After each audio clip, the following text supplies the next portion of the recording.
Salut les élèves, aujourd'hui on va parler des années 1950 et les années 1960. Les deux sont ensemble parce que il y a vraiment une différence entre les deux. Et c'est intéressant de les regarder l'un contre l'autre parce que ça va nous montrer euh, encore comme ils sont des aires vraiment distinctes. Oui, donc la Deuxième Guerre mondiale a juste terminé. Donc, qu'est-ce qu'on doit faire maintenant pour retourner à la vie normale? Donc, les choses qu'on doit penser après la guerre sont, un, il y a 1 million des hommes qui doivent retourner d'Europe, pour ici en Canada. Euh, Ils vont avoir des blondes, girlfriends, ils vont vouloir d'acheter des maisons, et pousser les bébés. So they're going to want to come back, they want to buy houses, they're going to want to have kids. Mais où vont toutes les nouvelles familles habiter? Parce qu'il n'y a pas assez de maisons dans les villes et non plus sur les fermes. Euh, il y a beaucoup de personnes qui sont maintenant aussi âgées et avec assez d'argent pour acheter leur propre maison. Et on n'a pas assez de maisons même dans les villes. Donc, on doit bâtir beaucoup de maisons à ce temps-là. Aussi, il y a beaucoup de personnes avec d'argent qui ne savaient pas comment cuisiner. Donc, les personnes ont dû garder beaucoup d'argent durant la guerre. Ils ont acheté aussi des war bonds, victory bonds, des choses comme ça. Donc, maintenant, les personnes ont beaucoup d'argent. C'est un peu la même que les années 20, quand les personnes ont acheté des radios, des automobiles, des choses comme ça. Maintenant, on va voir comme la même petit boom après la guerre. Euh, et qu'est-ce qu'on va faire avec toutes ces usines? On utilisait beaucoup des usines, beaucoup des ressources, beaucoup des choses durant la guerre pour fabriquer des choses comme des fusils, des chars d'assaut, des avions. Mais maintenant, qu'est-ce qu'on va faire avec ces usines? Parce qu'ils sont utiles. Ils ont déjà les travailleurs, des personnes qui peuvent travailler, qui savent quoi faire.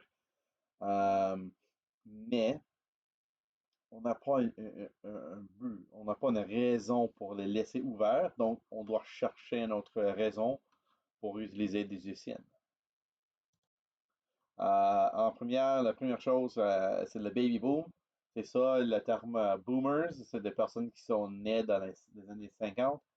Euh, Comme tu peux voir ici, je pense que c'est dans Times Square. Euh, et ici, il y a beaucoup de femmes, beaucoup de bébés, parce qu'il y a beaucoup des hommes qui se sont retournés de la guerre et qui n'ont pas vu leur fille, leur femme, excuse, dans comme 4 années. Mais aussi, c'est important que il y a beaucoup de personnes qui ont été jeunes avant la guerre et à la fin de la guerre, ils sont maintenant âgés. Ce sont des personnes dans leurs 20 et à ce temps-là, c'est le temps de pousser les bébés, de chercher votre carrière, votre emploi, d'acheter une maison. Euh, donc, on a beaucoup de personnes qui sont maintenant des jeunes hommes et des jeunes femmes après la guerre.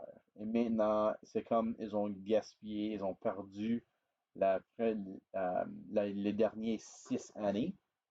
Et maintenant, elle veut vraiment commencer leur propre vie normale, la vie de citoyenne propre de Canada. Donc, aussi, pour les personnes qui fabriquent des choses, on a des marchés nouveaux.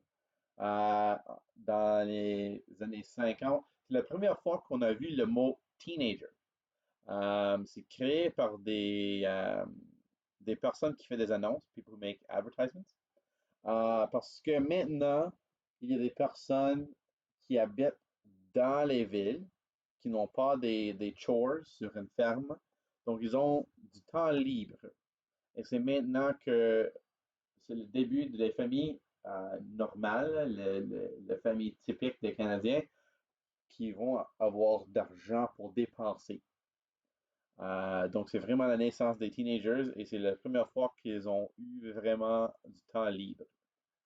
Euh, ouais, c'est la création des suburbs, des banlieues. Euh, Beaucoup des nouveaux voisinages, new neighborhoods, parce qu'on doit créer des maisons pour les soldats, leurs femmes, ou les soldats et leurs familles, ou juste pour des nouveaux familles de ce temps-là. Donc, c'est ça vraiment le début de la création des suburbs, parce qu'il y a une explosion des maisons qui se sont fabriquées euh, et des choses qu'on a besoin pour les nouvelles familles. Maintenant, oui, c'est les automobiles pour tout. Euh, c'est, c'est pas vraiment le cas dans les années 20, mais maintenant, on a assez d'argent. Les automobiles sont aussi moins chers que probablement tout le monde, spécialement des personnes qui ont acheté des maisons dans les suburbs, peuvent acheter une automobile parce que si tu habites dans les suburbs, tu n'es pas proche des usines, tu n'es pas proche de ton emploi. Donc, qu'est-ce que tu as besoin? Des automobiles. Et c'est vraiment le début de l'explosion des médias en masse, mass media. Euh, c'est ça, il y a beaucoup de personnes qui ont acheté des télévisions. Tout le monde maintenant a des radios. On a commencé à mettre des radios dans les automobiles. Euh, c'est vraiment le début des médias en masse. La musique de les 50, c'est vraiment, pour la plupart, c'est de la musique erreur. Parce que tout le monde a juste à être dans une guerre. Donc, on veut écouter des choses qui sont heureuses, des choses qui sont upbeat, des choses qui sont intéressantes. Ici, tu as Louis Armstrong, Ella Fitzgerald, Chuck Berry, bien sûr, le roi Elvis Presley. Ça, c'est Johnny Cash. Et lui ici, il vient d'Ottawa. C'est lui le premier teen idol. C'est lui comme Justin Bieber des années 50. Celui, c'est Paul Anka. Ça, c'est les émissions de télé dans les 1950. Euh, c'est Little Rascals. Dick Tracy, c'est lui un détective privé. The Lone Ranger, j'espère que vous avez entendu de ça, The Lone Ranger. Leave It to Beaver, The Twilight Zone, puis I Love Lucy. Euh, c'est vraiment la première fois qu'on a eu une chance, euh, tout le monde, de regarder des émissions sur la télé. Et avec ça, on a, doit- on a dû penser à des émissions pour les enfants aussi parce que c'est pas juste des adultes qui peuvent regarder la télé maintenant, c'est tout le monde. Euh, oh, c'est un tableau. Pour la télévision, c'est la source primaire des passe-temps. Ça veut dire que dans les 5 ans, c'est le début des personnes qui sont raised by TV ou c'est le début des personnes qui vont regarder beaucoup de la télé au lieu de faire des choses actives. Euh, la télévision a complètement changé le monde des sports parce que à ce temps-là, oui, tu peux écouter, comme avec Foster Hewitt sur CBC, tu peux écouter Hockey Night in Canada, mais maintenant, tu peux, c'est une chance pour des personnes qui sont des suivants, ou des fans, des équipes, mais qui sont trop pauvres pour acheter un billet, aller regarder un match. Donc, ça veut dire que maintenant, des personnes vont faire des événements sociaux, vont faire des sorties à les bars et des choses comme ça pour regarder les matchs des sports au lieu de juste les écouter ou regarder le compte de score euh, la prochaine journée dans les nouvelles. À cause de la télévision, on a besoin maintenant des présentateurs de nouvelles, news anchors, et beaucoup d'autres emplois. Donc, il y a beaucoup des emplois qui sont créés avec la télévision et avec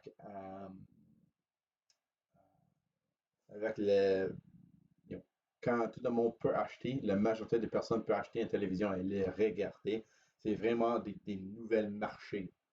Euh, et c'est vraiment intéressant si tu regardais toutes les choses qui se sont découlées après dans l'histoire à cause de la télévision. Euh, le gouvernement a laissé les stations utiliser leurs vagues dans l'air pour leurs émissions, pour les diffuser, to broadcast them. Mais ils ont dit chaque station doit avoir 1 heure de nouvelles à 18 heures pour que la nation soit informée. Ça, c'est intéressant. Et c'est pour ça que dans les années passées, dans les années avant O.J. Simpson, puis avant 9-11, on a eu vraiment seulement des nouvelles à 6 heures. Donc oui, ça c'est de la forme incroyable, mais c'est ça l'ensemble et le style des personnes dans les années 70. Ça c'est le premier gars. Il a travaillé pour CBS News, Douglas Edwards. C'est lui le premier présentateur de nouvelles régulières. Donc c'est lui qui est vraiment le visage en premier de cette nouvelle position. Et c'est Walter Cronkite, c'est l'homme avec la plus de confiance dans l'Amérique, the most trusted man in America. C'est lui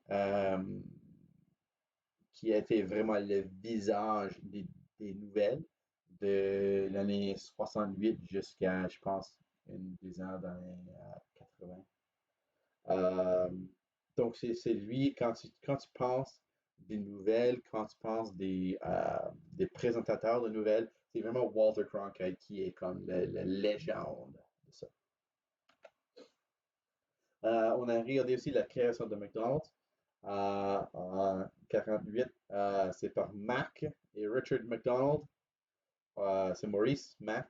Au début, ils ont seulement servi des shakes et malts de breuvage du lait frappé qui sont les favoris des adolescents. Euh, oui, donc c'est à ce temps-là, on a eu beaucoup de choses qui sont geared towards les adolescents parce qu'ils ont maintenant l'argent et du temps libre et ils ont besoin d'une place d'aller pour être hors de la maison et trop loin de leurs parents. Euh, oui, donc c'est la création de McDonald's. C'est comme ici, comme tu peux voir, c'est vraiment pas la même qu'aujourd'hui. Euh, bien sûr. Et A&W, c'est le premier restaurant de fast-food, mais McDonald's est le premier géant. C'est McDonald's qui est vraiment euh, le, le, le benchmark pour le fast-food. À ce temps-là, on a des passe-temps des adolescents, comme tu peux voir ici. Ça, c'est un malt shop ou une place, un diner pour aller chercher des milkshakes, du lait frappé. Il y a beaucoup des teenagers ici. Ce ne sont pas tous des rencontres, c'est not all on dates. C'est quelque chose que tu fais avec tes amis. Euh, et comme tu peux regarder, ils ont encore des vêtements très propres, comme une cravate, comme tu peux voir ici, pour une soupe. Euh, des, des belles jupes qui sont vraiment longues. C'est vraiment encore des personnes qui s'habillent vraiment fancy. Ici, on peut voir beaucoup de personnes sur une plage. Il y a 2 personnes ici qui fait des bisous au-dessus de la boardwalk. Euh, Ici, c'est vraiment la première fois que les personnes ont utilisé des automobiles de ses parents. Euh, Comme tu peux voir, c'est pas aussi secure, not very safe. Il y a beaucoup de personnes ici. On n'a pas encore des lois et des règlements pour des seatbelts, des ceintures de sécurité. Donc, c'est vraiment un temps de libération et de nouvelles libertés pour des teenagers. En Canada, on a eu la commission Massey. C'est commencé après la guerre et c'est l'idée qu'on a besoin de protéger le culture canadien. Euh, Parce que on a eu, avec la radio, on a eu beaucoup des émissions qui viennent des États-Unis, mais maintenant avec la télévision, c'est vraiment un monopole des émissions des États-Unis. They have a monopoly. dans le sens qu'il y a beaucoup plus d'argent, c'est beaucoup plus facile pour le faire dans les États-Unis.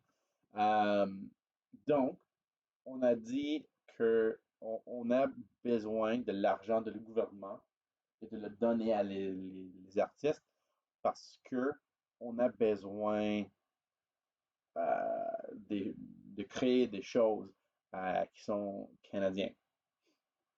Donc, c'est la première fois que les personnes ont pensé, OK, ben c'est quoi la culture canadienne? Comment c'est différent de la culture américaine? Comment est-ce que nos beaux-arts sont différents que les autres d'Angleterre? You know, c'est quoi la, la définition de la culture canadienne? C'est quoi la définition des arts canadiens? Et est-ce qu'on doit le protéger? Do we need to protect it?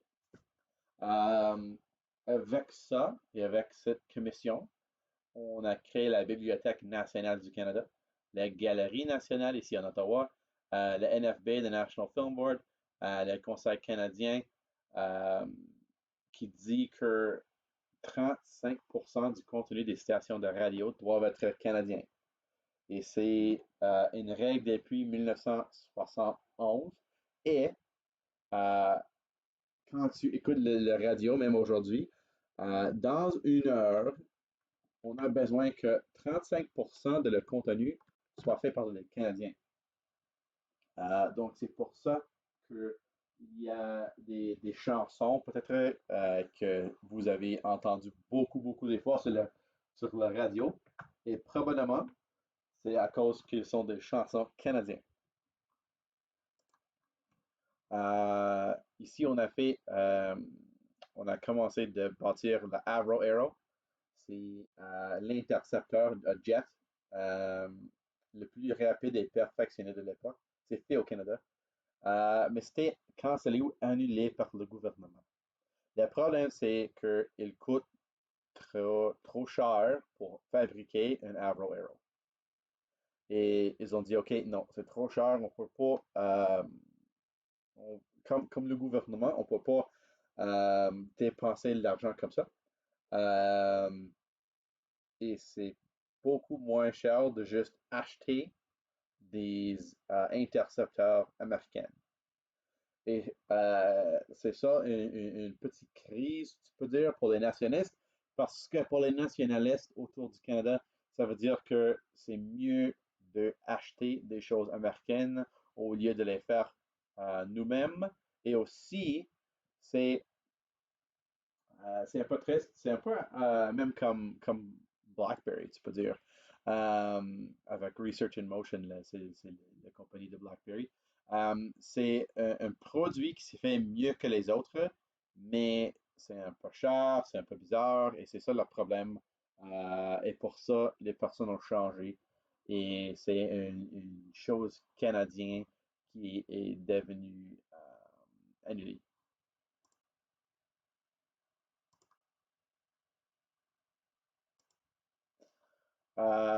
Oui, maintenant, on doit penser, on a parlé de Hiroshima et Nagasaki, puis le projet de Manhattan. Mais maintenant, dans les années 50, on a pensé, OK, on peut détruire des choses avec le pouvoir de l'atome, the power of the atom, mais qu'est-ce qu'on peut faire avec ce pouvoir pour le bien? Et si tu cliques ici, il y a, comme tu peux voir ici, il y a un lien sur YouTube. C'est une petite émission de nouvelles de ce temps-là qui explique comment on peut utiliser le pouvoir de l'atome et qu'est-ce qui se passe. C'est la naissance de deux villes ici en Ontario, Chalk River et Elliott Lake. Euh, on a fabriqué des power plants, nuclear power plants pour la première fois. Et c'est un autre exemple de la technologie de la guerre utilisée dans la vie quotidienne. C'est pour générer du pouvoir pour des villes. Oui, ça, ici c'est bien sûr Homer Simpson, parce qu'il travaille où? Il travaille à une power plant nucléaire. Ouais, c'est ça, le pouvoir de l'atome, le pouvoir de la radiation et des choses atomiques. Oui, c'est ça pour les années 50. Bien sûr qu'il y a beaucoup de personnes qui sont pas, euh, qui ont pas parlé d'eux, mais l'idée c'est que on doit penser un peu comme c'est quoi what's the soul?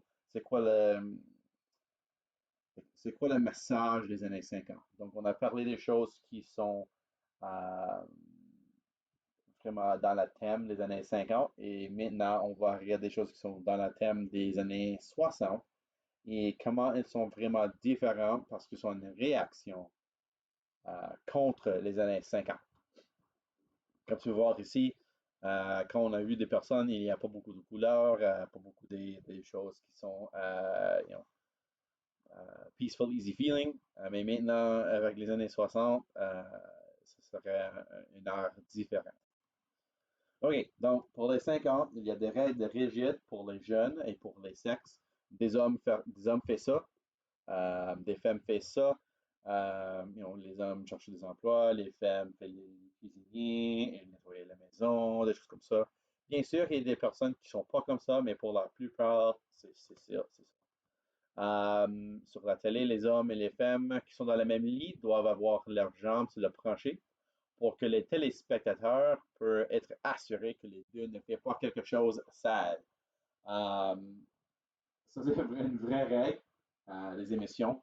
Quand les hommes et les femmes sont dans le même lit, il faut assurer les téléspectateurs, les viewers, qu'il n'y a pas des choses qui se passent au-dessus des couvertures. Et c'est vraiment excuse, avec beaucoup des principes, beaucoup des quote-unquote morales, vraiment rigides. Les 50, c'est la naissance de rock and roll avec Elvis Presley et les autres, Chuck Berry. Et maintenant, les teenagers, les adolescents ont leur propre culture. Et tout ça à cause et dans les années 50. Mais bienvenue à les années 60. Ça va être une révolution contre la culture des années 50. Comme tu peux voir, on n'a pas vu des images comme ça. Ça, c'est des hippies. Et bien sûr, avec toutes les couleurs, hein, toutes les choses, comme un homme qui s'est déminu, euh, you know, des jeunes avec des vieillards, des choses comme ça. C'est vraiment différent des années 50. C'est ça le slogan de l'année, de Make Love, Not War. Euh, et comme on peut voir ici, il y a des protesteurs, des hippies ici, et avec le National Guard, ils font un petit cadeau des fleurs dans les fusils. Pourquoi on dit Make Love Not War? Ben, parce qu'il y a deux guerres, bien sûr, dans ces années.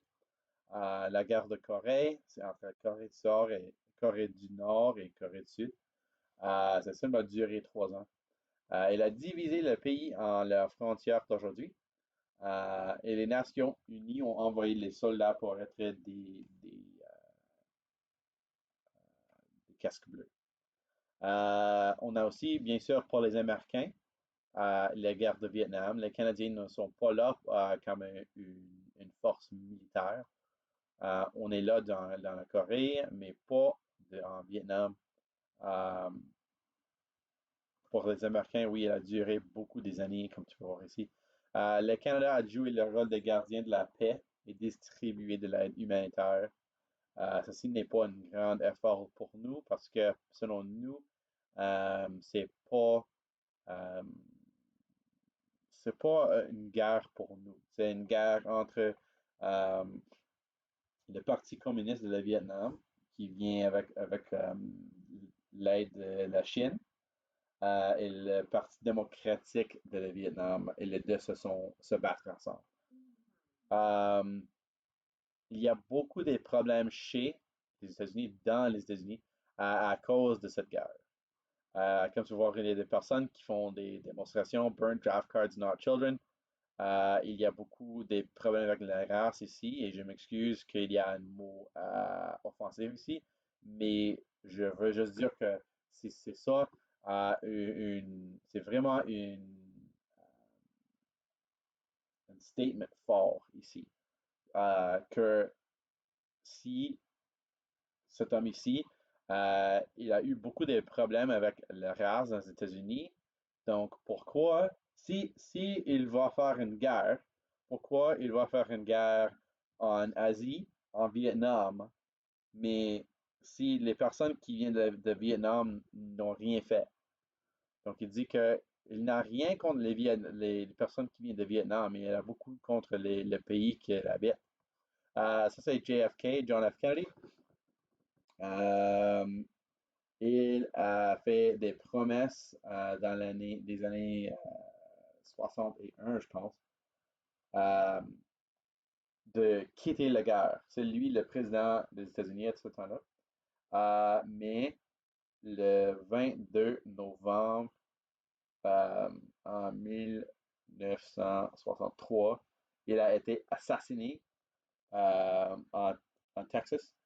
Il y a beaucoup des conspiracies, des choses au lieu de son mort, mais après qu'elle est morte, Lyndon Johnson, son vice-président, euh, a continué la guerre et comme tu peux voir, c'est beaucoup des années encore qui sont dans la guerre de Vietnam.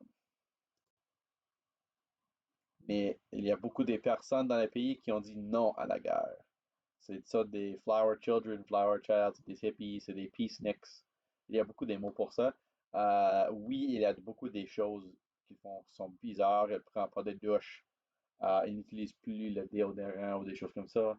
Il ne pense pas que on a besoin des règles, on a besoin des choses rigides toujours. Et c'est vraiment le décennie des hippies, des 60. Ici, on a beaucoup des personnes, comme tu peux voir, oui, un peu les Beatles, euh, un peu les Rolling Stones, Simon et Garfunkel, mais il y a des personnes qui ne ressemblent pas encore comme les personnes des 50. Comme tu peux voir ici avec Led Zeppelin. Ben, il y a des hommes avec des cheveux longs. Et ça, c'est vraiment c'est nouveau à ce temps-là, parce qu'à ce temps-là, beaucoup de personnes ont eu des haircuts comme ça. Donc, euh, dans les 60, c'est vraiment une décennie de rébellion, une révolution contre les idées sociales des 50. Donc, ça ici, c'est Bob Dylan, Led Zeppelin, Simon and Garfunkel, The Beatles, Aretha Franklin, Rolling Stones.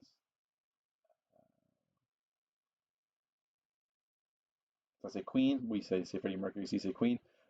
Puis ça, c'est Jimi Hendrix dans le milieu. Et comme tu peux voir ici, c'est le début des images en couleur. Euh, Vraiment la culmination de la décennie.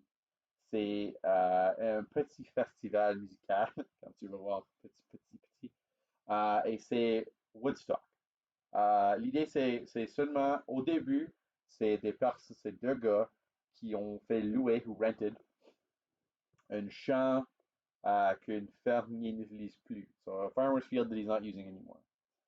Puis ils ont dit, OK, on va faire un festival de musique dehors, mais avec plusieurs des bands. Et vraiment, c'est un rêve petit, mais des personnes ont entendu, oh, OK, Jimi Hendrix serait là, OK, donc je suis Santana, OK, on serait là aussi. Donc, il a agrandi et agrandi et agrandi à ça.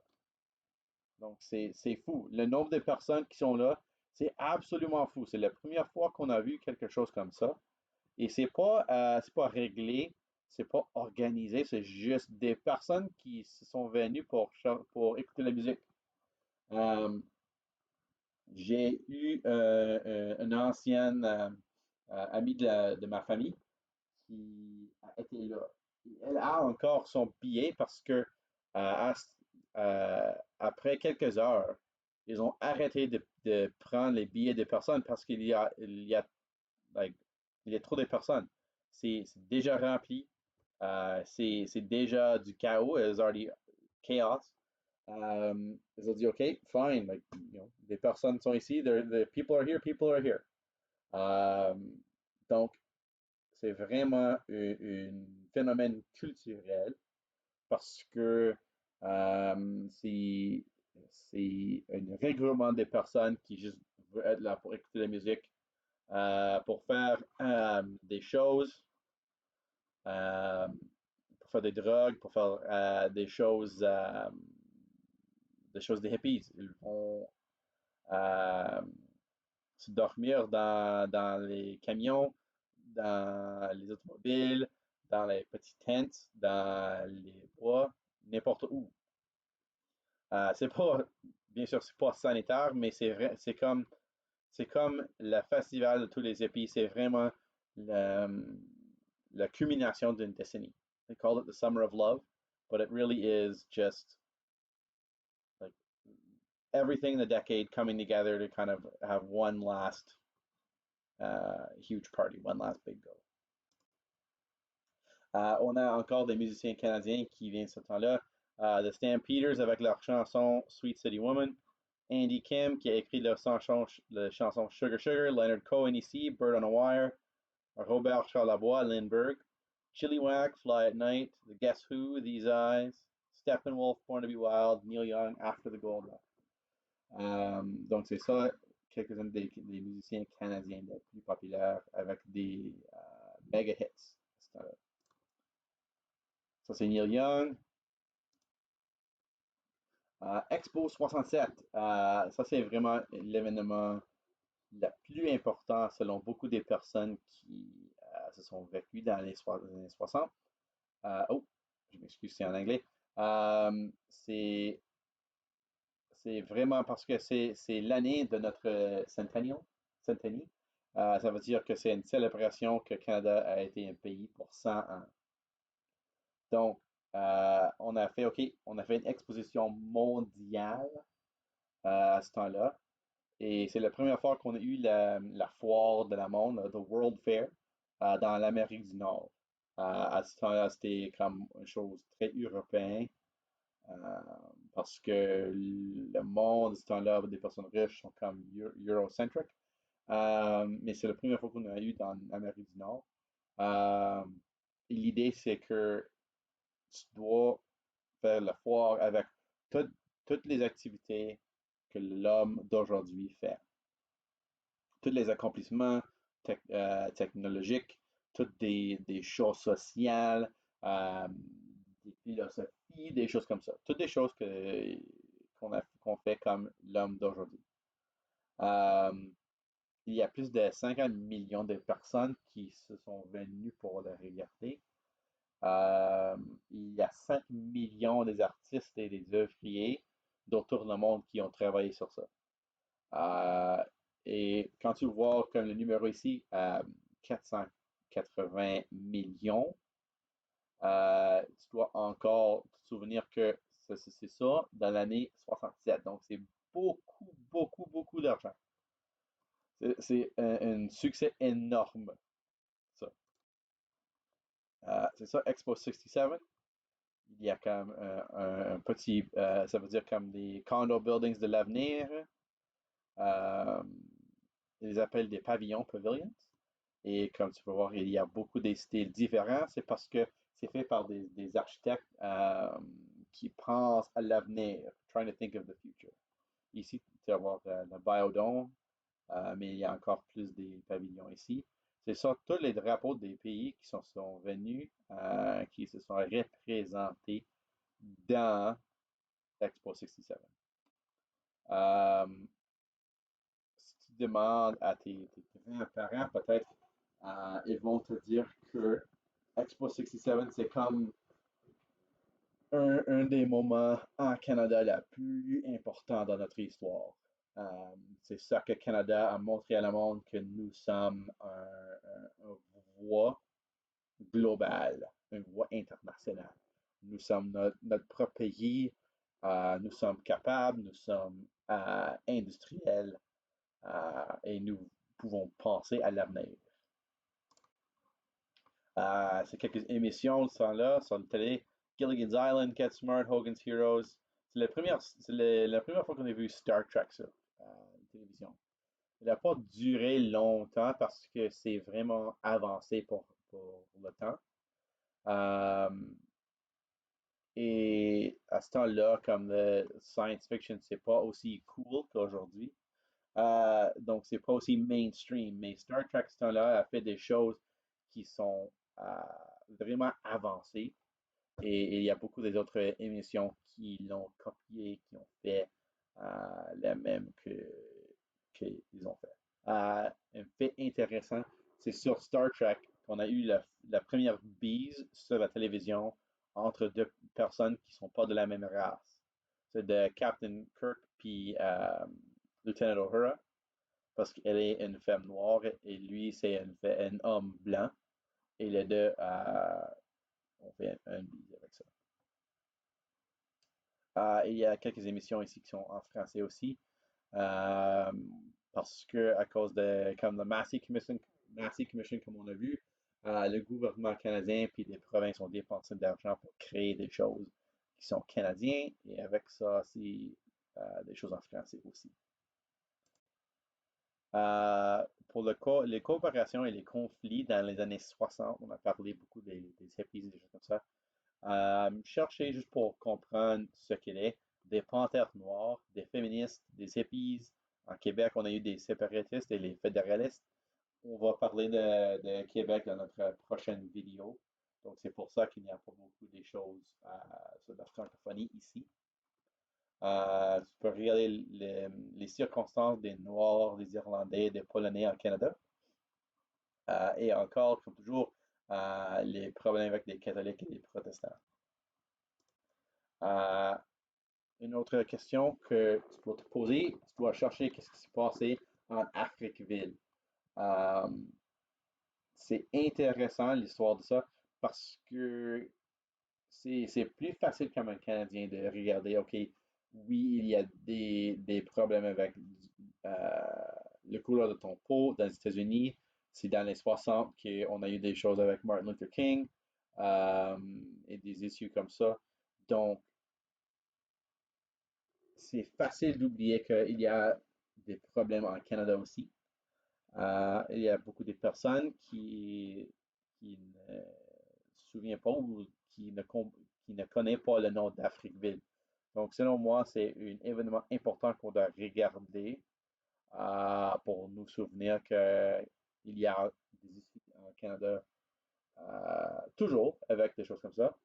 Et c'est important de les connaître, de les comprendre pourquoi ils sont faits et d'essayer de les éviter dans l'avenir.